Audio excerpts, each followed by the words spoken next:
જામનગરના વિશ્વવિખ્યાત બાલા હનુમાન મંદિર ખાતે હરેલા યાત્રા સંઘનું ભવ્ય સ્વાગત કરવામાં આવ્યું હતું। ઉત્તરાખંડ, યુપી, હરિયાણા અને ગુજરાતમાં હરેલા પર્વની ઉજવણી કરવામાં આવે છે। તુંગનાથ મહાદેવ મંદિરથી સોમનાથ મહાદેવ મંદિર સુધી યાત્રાનું આયોજન કરવામાં આવ્યું છે। પર્યાવરણ બચાવવાના હેતુથી યાત્રાનું આયોજન કરવામાં આવ્યું છે, જેમાં પ્રાણ પ્રતિષ્ઠિત રુદ્રાક્ષ વૃક્ષનું સોમનાથમાં સ્થાપિત કરવામાં આવશે। छोटी काशी की जनता ने, जामनगर की जनता ने जय श्री राम, हर हर महादेव। हरेला लोक पर्व जे उत्तराखंड एक लोक पर्व है, छेल्ला 1000 वर्षोथी ત્યાંના લોકો મનાવી રહ્યા છે। એ જ લોક પર્વ છત્તીસગઢમાં હરેલી નામથી, ઉત્તર પ્રદેશમાં હરિયાળી નામથી બનાવી રહ્યા છે લોકો, અને હરિયાણા, રાજસ્થાનમાં પણ અને ગુજરાતમાં પણ। અમારી એક કેન્દ્ર સરકારને રજૂઆત છે, એક માંગણી છે કે આ લોક પર્વને રાષ્ટ્રીય પર્વ બનાવવાની અમારી માંગણી છે, અને ભવિષ્યને બચાવવા માટે, પ્રકૃતિને બચાવવા માટે અમારી આ યાત્રા તીર્થે કેદાર શ્રી તુંગનાથ મહાદેવથી થઈને સોમનાથ મહાદેવ સુધીની યાત્રા છે।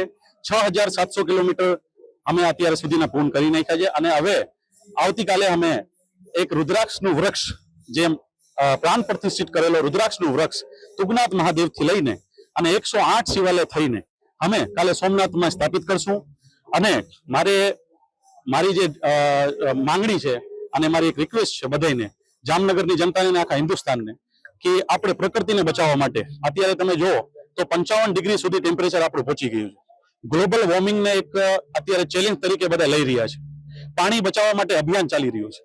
આપણા સદગુરુ શ્રી સેવ સોઇલનો એક બહુ મોટું પ્રોજેક્ટ બનાવ્યું, બહુ મોટી યાત્રા કાઢી। એ જ પ્રમાણે કે આપણે અત્યારે પ્રકૃતિમાં ધ્યાન ન દઈએ તો આવનાર સમય અમારા માટે બહુ તકલીફદાયક રહેશે। હું બધાને એ જ હાથ જોડીને વિનંતી કરું છું કે પ્રકૃતિને બચાવો, ભવિષ્યને બચાવો, અને હરેલા યાત્રાને, એક લોક પર્વને એક રાષ્ટ્રીય પર્વ ઘોષિત કરો। ઉત્તરાખંડથી હરેલા યાત્રા લઈ અને ત્યાં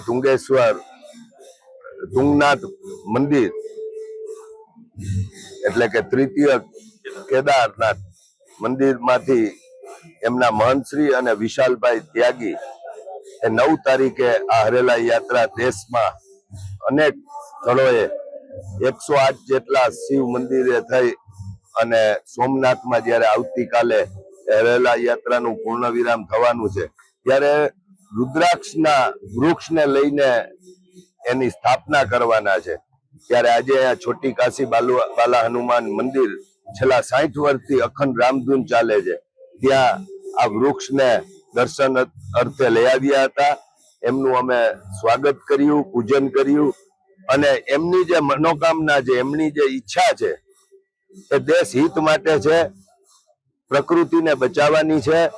સર્વે લોકો પોતાના ઘરે અથવા એમના દ્વારા એક વૃક્ષ દેશમાં વાવે તો દેશની પ્રકૃતિને બચાવી શકાય, પ્રદૂષણ મુક્ત કરી શકાય, અને ભાવિ પેઢી માટે પણ એ ખૂબ જરૂરી છે। ત્યારે આ હરેલા યાત્રાને દેશમાં ઉજવવા માટેની એમની જે માંગણી છે, એ માંગણી માટે એવો સફળ થાય એવી બાલા હનુમાન ભગવાનના ચરણોમાં હું પ્રાર્થના કરું છું।